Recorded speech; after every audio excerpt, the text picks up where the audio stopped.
நீங்கள் கேட்ட முதல் கேள்விக்கு தற்போது வருகிறேன்.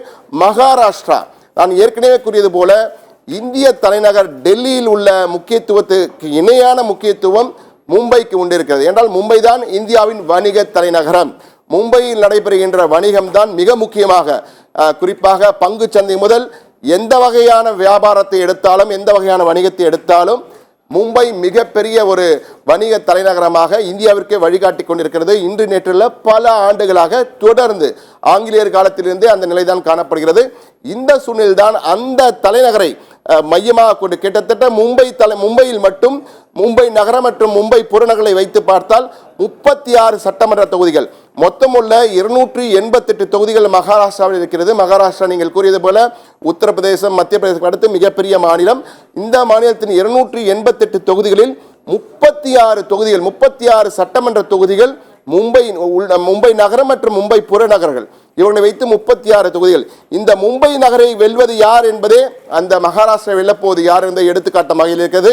இதில் முக்கியமாக தமிழர்கள் அதிகமாக வசிக்கக்கூடிய தாராவி தொகுதி சட்டமன்ற தொகுதியும் இருக்கிறது. தாராவி சட்டமன்ற தொகுதியை வெல்லப்போவது யார், தமிழர்களின் வாக்குகள் யாருக்கு போக போகிறது என்றால் தமிழர்களுடைய வாக்கும் மிக முக்கியமாக கிட்டத்தட்ட 2-4% வாக்குகள் அங்கு இருக்கின்றன. 5-6 சட்டமன்ற தொகுதிகளின் முடிவை தீர்மானிக்கக்கூடிய சக்தி தமிழர்கள், அங்கு வசிக்கின்ற மும்பை வாழ் தமிழர்கள், மகாராஷ்டிரா வாழ் தமிழர்களுக்கு இருக்கிறது என்பதை நாம் கருத்தில் கொள்ள வேண்டும். மட்டுமல்ல, புனே மற்றும் தமிழிலே பூனா என்கிறார்கள், புனே மற்றும் நாக்பூர் ஆகிய 3 முக்கிய நகரங்கள், இந்த 3 முக்கிய நகரங்களிலும் தமிழர்களின் வாக்குகள் கணிசமாக இருக்கிறது. இந்த தமிழர்களின் வாக்குகள் அங்கு வெல்லப்போவது யார், அந்த சட்டமன்றத்தின் எம்எல்ஏ வரப்போகிறது யார், அந்த சட்டமன்ற உறுப்பினர் யார் என்பதை தீர்மானிக்கக்கூடிய சக்தியாக இருக்கிறது. எனவே மும்பை மட்டுமல்ல, மகாராஷ்டிராவின் தேர்தல் களம் இன்றைய முடிவுகள் நாடு முழுவதும் பெரும் கவனத்தை ஈர்த்திருக்கிறது.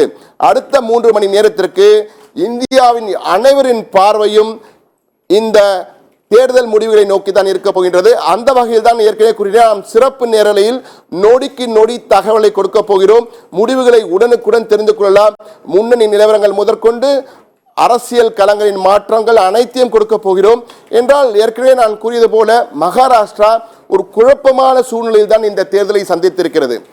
ஏன் குழப்பமான சூரியன் என்றால், கடந்த முறை தேர்தல் களத்தில் கண்ட பாஜக சிவசேனா ஒன்றாக தேர்தல் களத்திலே களமிறங்கினார்கள்.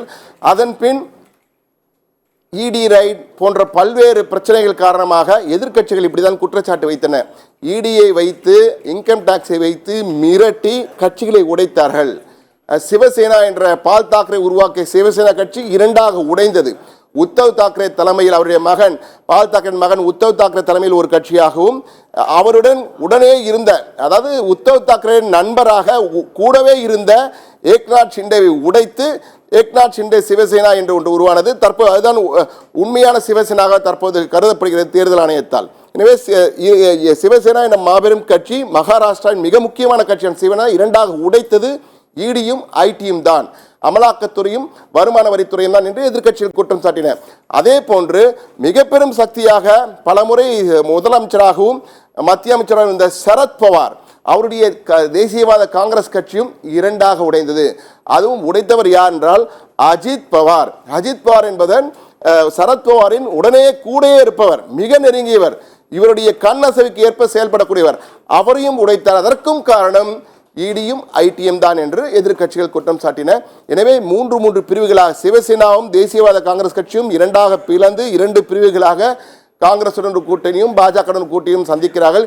எனவே தான் கூறுகிறேன், இந்த தேர்தலில் வெற்றி பெறுவது மிக முக்கியமாக யாருடைய ஆளுமை ஓங்கி இருக்கிறது என்பதை ஓங்கி சொல்லக்கூடிய தேர்தலாக இது இருக்கும்.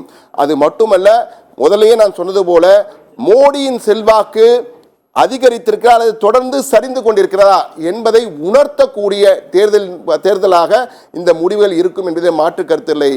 பிரவீன், தற்போது நீங்கள் பார்த்தீர்கள் கிட்டத்தட்ட 7:47 ஆகிவிட்டது. இன்னும் 12 நிமிடங்கள் தான் இருக்கின்றன. 12 நிமிடங்களிலே தேர்தல் வாக்கு எண்ணிக்கை தொடங்க போகிறது. தயாராக இருக்க வேண்டும் என்பதை தான் தற்போது நம்ம நேருக்கு சொல்ல வேண்டும். பிரவீன்.